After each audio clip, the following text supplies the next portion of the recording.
사회를 이루는 섭리와 섭리법을 시작하겠습니다. 상품을 다루는데 화폐도 설명해야 되겠죠. 화폐도 상품이라 했죠. 시장이 발전하여 교환되는 대상들이 다양해지고 교환의 규모가 커짐에 따라 화폐가 생긴다. 그렇죠. 양적으로 분할되거나 합쳐지며 다양한 대상들과 교환되는 상품이 화폐이다. 그래요. 교환되는 대상은 다 상품이죠. 화폐 역시 교환되니까 상품이죠. 이런 특징이 있다는 거예요.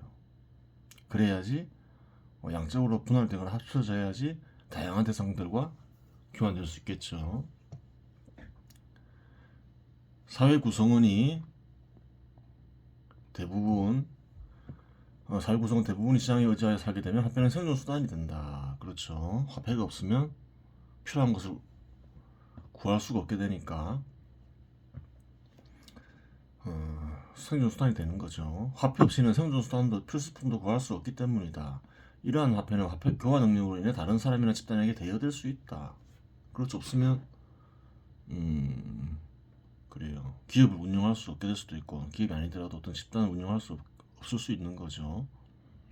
또 개개인은 생존할 수가 없죠. 시장에 의지하는 한.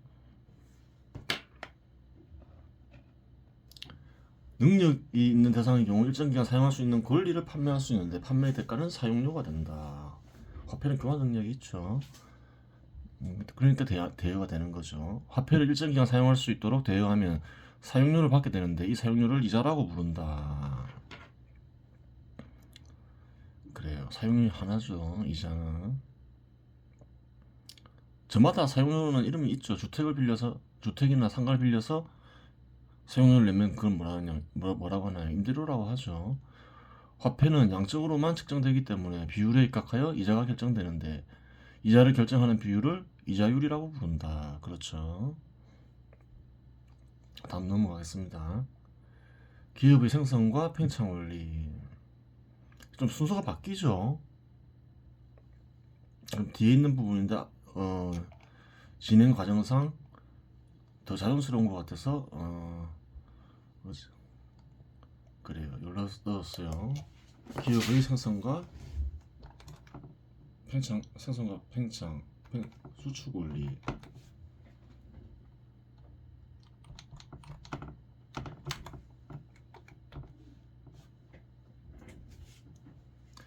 생산하여 소득을 얻기 위하여 인간은 자본을 투입한다.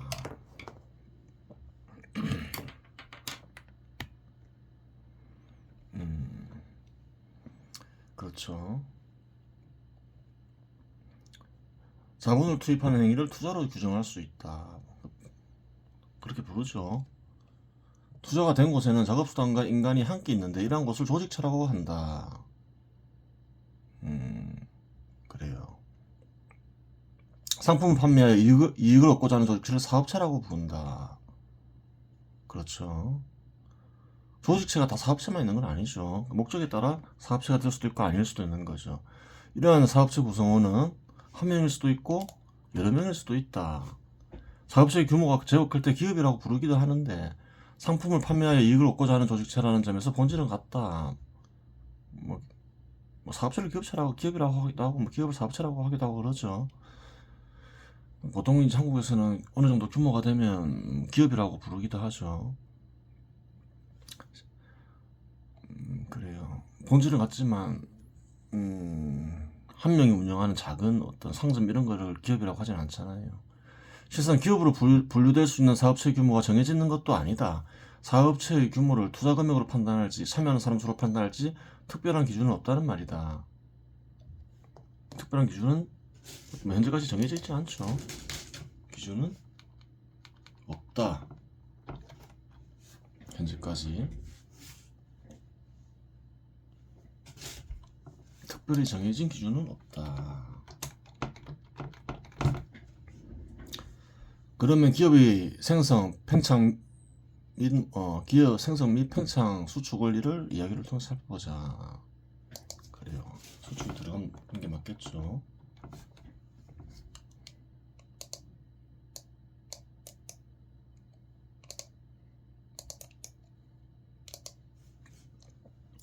앞에서 우리 동네가 있고 우리 동네 주변에 4개의 동네가 있다고 했다. 그래서 그렇게 얘기했죠. 또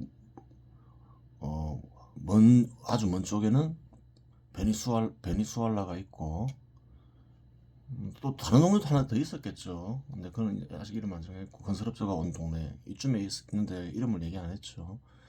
그러면 이제 동네 이름을 정해 지도로 살펴보자. 이름을 정해 놓으면 더 구체적이죠. 지도까지 보면 훨씬 더 구체적이죠. 좀 더 실감나고 재밌겠죠. 그래요. 이 지도 한반도랑 비슷하게 생겼죠. 한국동이라 하고 4개 동네는 이렇게 정하면 되겠죠. 백제동, 신라동, 고구려동, 조선동. 좀 먼 거리에 그래요. 큰 강을 건너고 큰 산을 넘으면 베니수엘라가 있다 이렇게 얘기했죠. 큰 강도 있잖아요. 가다 보면 뭐 한강도 있고 산도 있고. 우리 동네 이름은 한국이고 주변에 있는 4개 동네 이름은 조선, 백제, 신라, 고구려가 된다. 동을 붙이는 게 낫겠죠. 한국 이렇게 해놓고 이제 하면 되죠. 조선동에 사는 처녀는 여기 산다는 거죠. 그럭저럭 사는 농부의 둘째 딸이었고 아래 위로 오빠 여동생이 있었다. 그래요. 나이가 들자 동네 몇몇이 청혼도 하였지만 마음에 들지 않아서 거절했다. 나이가 들면 이제 청혼이 들어오죠. 좋아하는 남자, 좋아하는 여자 생기니까 서로 뭐 청혼도 하시고 그렇겠죠. 오빠가 결혼을 하여 올케가 들어왔을 때만 해도 부모가 결혼을 재촉하지 않았다. 뭐 나이가 들어서 재촉하는 것도 있고 그래요. 부양가족이 많아지면 부담스러워서 재촉하지 않을 수도 있고 뭐 그런 거죠. 재촉할 수도 있고 올케가 들어와서 집안일을 거더니 몸도 편했고 나이도 처녀보다 많은데 아가씨라고 부르면 깍듯이 대하니 기분도 좋았다. 그런데 올케가 임신을 하니 부모님 태도가 달라졌다. 만나는 남자 없니하며 눈만 마주치면 결혼을 재촉했고 동네 총각 한 명이 부모님에게 청혼하자 처녀를 불러 당장 결혼하라고 했다. 당장 청혼한 총각과 결혼하라고 했다. 하기 싫으면 혼자 살든가 라는 말도 덧붙였다. 올케도 더 이상 처녀를 깍듯이 대하지 않았다. 말하면 말을 붙이면 대꾸도 안 했던 것이다.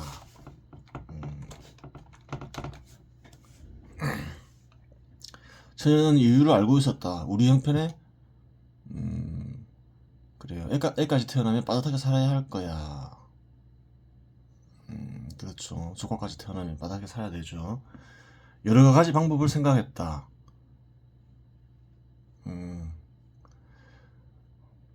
그래요. 독립할 방법을 생각하겠죠. 또 가정 형편도 있고 이러니까. 청혼한 남자를 보고 대화해본 처녀는 청혼한 남자가 너무 싫었다. 외모도 이상형하고는 너무 거리가 멀고 성격도 안 맞았던 것이다.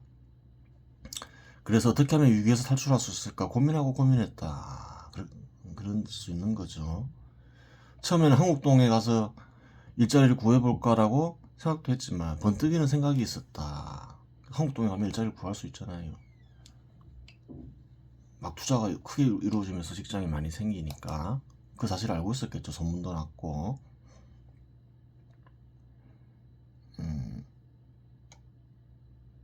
그런데 가려고 하다가 어떤 생각이 떠올랐다는 거예요. 번뜩이는 생각이 있었다죠. 한국동에서는 아래 위로 옷을 5kg의 쌀에 판매하지만 우리 동네에서는 7kg의 쌀에 팔아.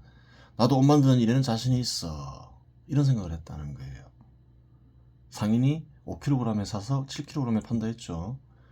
조선동 주민들은 상인이 한국동에서보다 상품을 비싸게 판다는 사실을 알았고, 그렇죠. 이제 교류가 많으니까 서로 왔다 갔다 하고, 유학생도 있고 관광객도 있다 했죠. 이에 상인을 찾아가 항의를 하기도 했다. 그때마다 상인은 똑같은 가격에 사서 똑같은 가격에 팔면 남는 게 없는 것이 아니라 손해요. 상점도 운영해야지, 운송비도 내야지 라고 말했다. 지금은 옷을 사서 입지만 예전에는 직접 만들었고 동네 주민들로부터 옷 만드는 솜씨가 뛰어나다는 말도 많이 들었다. 그녀는 옷 만드는 데는 자신이 있었다. 그때 옷을 쌀과 교환하기 전까지만 해도 직접 만들었다 했죠. 그때만 하더라도 솜씨가 뛰어나다는 말 많이 들었다는 거예요. 한 달에 아래 위로 10벌 정도 만들 수 있어. 5명분을 만드는 거죠. 푸른 하늘 옷과 똑같이 만들어 상인에게 사달라고 해야겠어.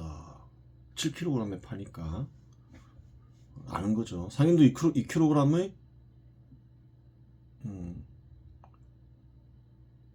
상인도 2kg의 쌀과 옷을 교환하면 남는 게 많으니까 좋아할 거야.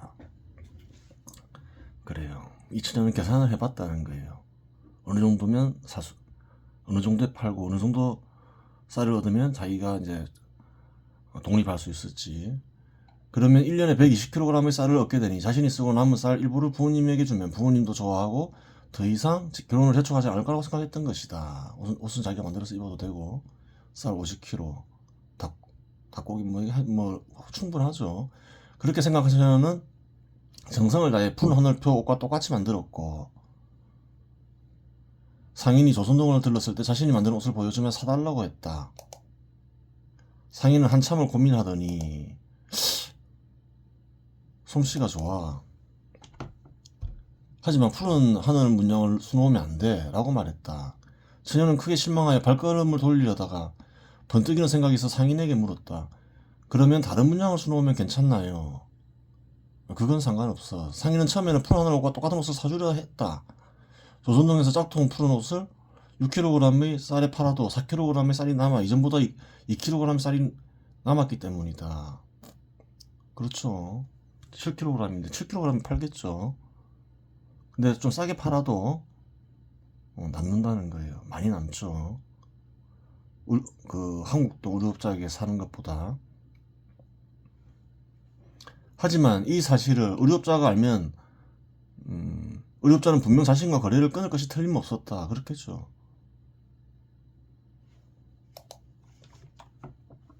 세상에 비밀이 어디 있단 말인가. 처녀를 믿을 수 없었던 것이다. 그렇죠. 소문도 날 수도 있죠. 처녀가 어느 순간 소문 안 내더라도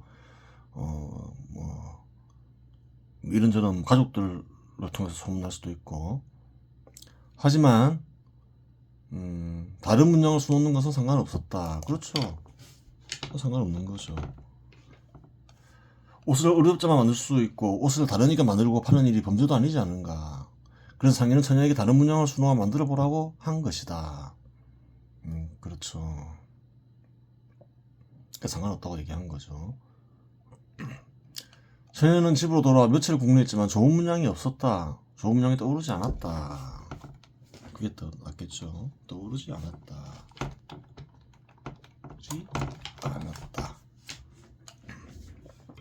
밤하늘을 보고 있자니 눈물이 절로 났다. 처녀는 밤하늘에 촘촘히 박혀있는 별들을 좋아했는데 특히 청강성이라고도 불리는 북두칠성을 좋아했다. 그래요. 지금은 밤하늘에 촘촘히 박힌 별이 안 보이지만 예전엔 보였죠. 칠성님 좋은 문양 없나요? 못난이하고 결혼하기 싫어요. 그때였다. 하늘에서 우렁창 목소리가 들려왔다. 그대가 좋아하는 별을 문양으로 수놓으면 되지 않겠나? 맞아, 북두칠성을 수놓으면 되겠어. 하지만 7개의 별들을 수놓는 일은 쉽지 않고 시간도 많이 걸리는데 한참 생각하더니 별 3개를 수놓아야겠어 라고 결정했다. 그 7개를 다 간격을 똑같이 만들기 쉽지 않죠. 근데 별 3개는 간단하죠. 그런데 이상했다. 밤하늘에서 분명 우렁찬 목소리가 들렸는데 착각이었을까? 궁금했던 처녀는 북두칠성을 보며 말했다. 잘 못 들었어요. 다시 한번 말해주세요. 하지만 밤하늘은 조용하기만 했다. 그 후 처녀는 정성스럽게 옷을 만들었고 옷에 별을 수놓았다. 만들어진 옷은 다음과 같다. 이 문양을 넣었다는 거죠. 상인은 옷을 건네받고 2kg의 쌀을 처녀에게 건네주었다. 약속을 했으니까 지키겠죠. 한번 팔아볼 수 있는 거죠. 상인에게 2kg의 쌀은 뭐 아주 작은 금액이니까 처녀는 자신의 힘으로 쌀을 벌자 크게 기뻐했다. 처음 돈 벌면 기쁘죠. 스스로 힘으로 부모에게 부양받다가. 상인은 문양의 이름을 물어봤다. 별이에요. 그렇게 됐다는 거예요. 그 다음에 좀 띄워주고 띄울 필요는. 상인은 어느 정도의 쌀과 교환할지 생각하다가 4kg의 쌀과 교환해 보아야겠어. 싸게 팔아야 되겠죠. 푸른 하늘 별보다는. 고급 옷으로 인식이 되니까. 성공만 하면 푸른 하늘 옷과 옷을 팔면 40%는 남았는데 성공만 하면 푸른 옷을 팔면 40% 남았는데 별옷을 팔면 100% 남겠군. 그렇죠. 2kg에 사서 2kg에 파니까 일단 그렇게 계산이 나오죠. 안 팔리면 3kg의 쌀로 낮추면 되겠어라고 생각하고 신제품 코너에 전시했다. 나오자마자 별옷은 금세 팔렸다. 실상 옷 품질은 차이가 없었고 문양만 달랐으니 푸른 하늘 옷에 부담을 느낀 이들이 쌀과 교환하지 않을 이유가 없었던 것이다. 상인은 처녀에게 빨리 옷을 만들어 오라고 재촉했지만 처녀는 일주일에 한 벌 정도밖에 옷을 가져오지 못했다. 그렇죠. 혼자서 만드니까. 상인은 사람을 고용해서라도 빨리 옷을 만들어 오라고 했지만 처녀는 그럴 수 없었다. 만들어지는 속도가 점점 빨라지긴 했지만 솜씨 좋은 자신도 처음엔 한 달에 아래 위 10벌밖에 만들지 못했다. 5명분이면 10벌이죠. 만일 고용인이 아래 위 8벌밖에 만들지 못하면 한 달에 8kg의 쌀밖에 벌지 못하고. 그렇죠. 두 벌에 2kg니까 한 벌에 1kg죠. 아래 위로 2kg니까 1년에 96kg의 쌀밖에 얻지 못한다. 그렇죠. 100kg 줘야 되는데 한 명을 고용하면 1년에 100kg의 쌀을 주어야 하는데 자칫 잘못하면 손실만 난다고 생각했다. 그렇다고 재촉하면 옷의 질이 떨어질 것이 분명했다. 빨리빨리 만들려고 하면 엉망이 되겠죠. 전에는 자신의 사정을 상인에게 말했는데 상인은 답답하다는 투로 말했다. 우리 동네 아낙네들은 한 명이 한 달에 20벌 정도는 만든단다. 계산해보면 나오죠. 저번에 옷하고 고용이 수를 얘기했죠. 나중에 좀 적어놓으면 좋겠죠. 익숙해지면 비슷하지 않을까 싶은데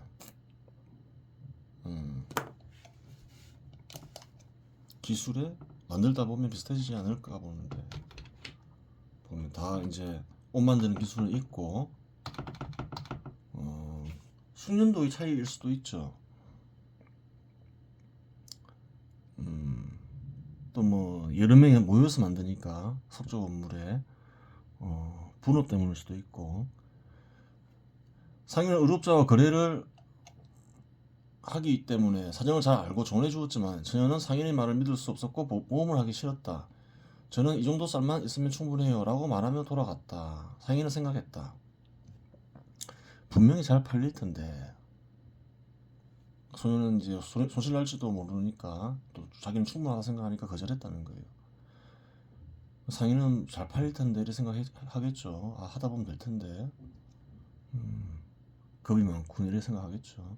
그때 번뜩이는 생각이 떠올랐다. 내가 쌀을 대주어야겠어. 투자를 결정했다는 거예요. 확실하게 된다 생각하면 하겠죠. 막상 파니까 없어서 못 판다는 거예요. 그럼 하겠죠. 상인은 금융업자를 통해 목축업자와 살롱 주인의 거래를 알고 있었다. 투자 방법도 알고 있었다는 거예요. 금융업자와 친한 것도 이유가 되었지만 동네가 크지 않기에 특별히 비밀로 하지 않으면 어지간한 일은 금방 소문이 퍼졌기 때문이다. 그렇죠. 또 가난한 다른 동네 주민이 부자가 된 것은 큰일이죠. 살롱 주인이 특별히 비밀을 하지 않았으니까 금방 소문이 났겠죠. 또한 불안한 마음도 있었다. 다른 동네 주민들이 너무 비싸게 판다고 자주 항의했다. 아직 도전하는 일은 없지만 언젠가 누군가 우리 동네에서 물건을 사가서 자신과 같이 파는 일이 생길 것이 틀림없었다. 방법을 찾을 수 있다는 거예요. 사고 팔고 또 목축업자와 접촉하고 그럴 수 있는 거죠. 목축업자도 다른 동네 주민이라 해서 그래요. 수리를 대하지 않을 이유는 없죠. 실상 사고 파는 일은 그리 어려운 일이 아니었던 것이다. 사고 파는 일은 어렵지 않죠. 또 뭐 어느 정도 쌀을 투입할 수 있으면 사람을 고용할 수 있고 상점을 차릴 수 있겠죠. 업종을 다양화할 필요가 있어. 자기는 그렇게 생각했다. 이번 기회에 한번 좀 업종을 다양화해보자. 그렇게 생각할 수 있겠죠. 옷을 팔러 온 소년을 만났을 때 상인은 내가 1000kg 쌀을 들 테니 사람을 고용해서 알아서 옷을 만들어 보게. 손실은 신경 쓸 필요 없어. 손실 나면 내가 다 책임지지. 대신 이익이 나면 50%를 나에게 주면 되네. 이익이 나건 손실이 나건 매년 120kg만 쌀을 주지. 어떤가? 확신을 하면 이렇게 할 수 있는 거죠. 처녀는 거절할 이유가 없었다. 처녀는 3명을 고용해서 시작했는데 한 달에 아래 위 20불 정도 만들었는데 해보았다. 했는데 만들었고 다 팔려나가자. 고용인 수를 계속 늘려나갔다. 얼마까지 늘려나갔는지 계산해 볼 수도 있겠죠. 뒤에 보기로 하고, 상인은 다른 동네에도 신제품 출시 코너에 전시해서 팔았고 내놓으면 금방 팔렸다. 그렇죠. 이유도 있겠죠. 동네 주민들은 예전에 자신이 직접 만들어 사용하던 옷들과 푸른 하늘 옷을 번갈아 입었는데, 그리고 한 몇 벌이 갈아입어야 되잖아. 입어야 되잖아. 옷 하나만 입을 수는 없으니까. 그전에는 1년에 한 벌만 샀다 했는데 왜 그런가요? 예전에 있던 옷들이 있으니까. 직접 만든 옷들이 낡아버려야 할 경우는 벼롯을 찾는 경우가 많았다. 그래요.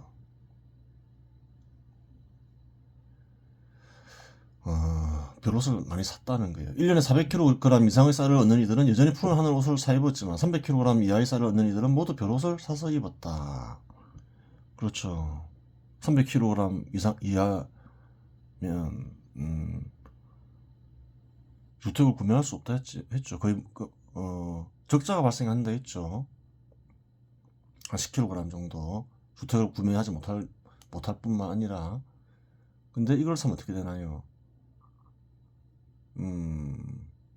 적자가 더 크겠죠. 여기는 더 비싸게 파니까 많이 주는 거죠. 한국동을 제외하면 300kg 이하의 쌀을 얻는 이는 76명이고 가족까지 포함하면 380명이었다. 그렇죠. 계산해보면 알죠. 다 프로 만들어놨죠. 한국동에서 살거나 다른 동네에서 금융급이나 상업에 종사하는 이들은 300kg 이하의 쌀을 얻는 이는 314명이나 되어 합하면 693명이 벼롯을 사 입었다. 두 개를 합하면 되죠. 합하면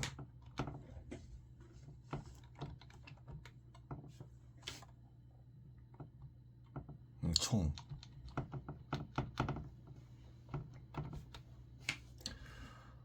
벼롯을 만드는데 종사하는 이들도 기술이 향상되고 숙련되자 한 달에 아래 위 14벌까지 만들게 되었다. 하지만 어떠한 이유에서인지 더 이상 증가하지 않았다. 뭐 여러 가지 이유가 있을 수 있는 거죠. 장소를 안 만들어줬으니까 각자 집에서 만들었겠죠. 또 모여서 만들면 또 다른 조건이 다 동일하더라도 작업 도구 이런 게 분업이 생길 수 있잖아요. 한 가지만 계속 하면 뛰어나지겠죠. 옷 만드는 일을 누군가는 계속하고 누군가는 또 이렇게 만들고 문양을, 그럼 익숙해지잖아요. 점점 이것저것 이렇게 나누어서 해볼 수 있는 거죠. 그 분업이라고 하죠. 분업의 효과는 굉장히 크다고 나오죠. 이런 경우는 굉장히 크겠죠. 나누어서 일을 하면 한 가지 일에 숙련도가 굉장히 높아지니까. 아직 몰랐다는 거예요. 하지만 어떠한 이유에서인지 더 이상 증가하지 않았다. 20불까지 그러한 이유로 의료업자로 거듭난 신녀는 8명까지 고용의 수를 늘렸다. 그럴 수 있는 거예요. 계산해보면 되죠. 곱하기 2하고 다 계산해서 하면 8명이 나오죠. 하여간 의료업자는 아래 위 693명 분의 옷을 팔아서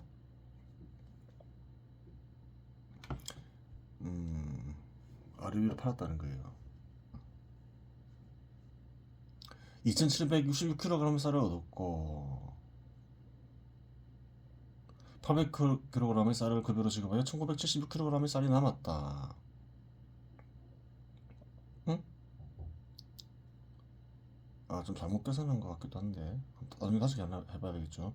이 중 150kg 쌀을 의료업자가 챙겨 1820kg이 쌓인 남았는데 이중 절반에 해당하는 913kg 쌀을 상인에게 배당했다.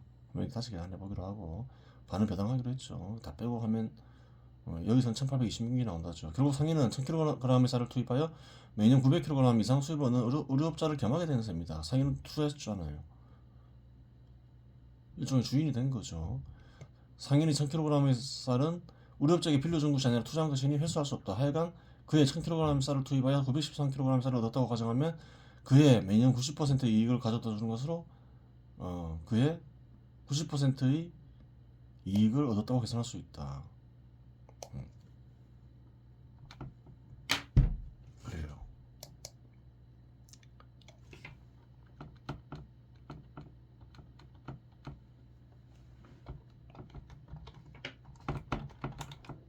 계산할 수 있다. 상인이 투자를 했죠. 직접 이제 자본을 투입한 건 상인인데 큰 자본을 왜 투입했나요? 2kg에 사서 4kg에 파니까 일단 우선 여기서 크게 많이 남겠구나 생각한 거죠. 또 이제 상인은 자기가 사업을 운영하니까 비용도 생각하겠죠. 그래서 괜찮겠구나 생각하고 시작을 한 것이죠. 그렇게 해도 되겠다 생각한 거죠. 그래요. 그 비용과 이익 속에서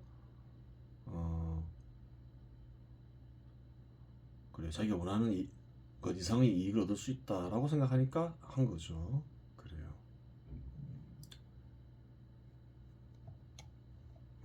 이익을 크게 낼 것 같으면 투자가 이루어진다는 거예요. 새로운 투자가 이루어지죠. 투자 데이터 하더라도 마찬가지죠. 크게 이익이 나면 더 큰 이익을 얻기 위해서 확장하죠. 생산과 확장의 원리는 그래요. 크게 다르지 않죠. 이번 시간에서 마치겠습니다.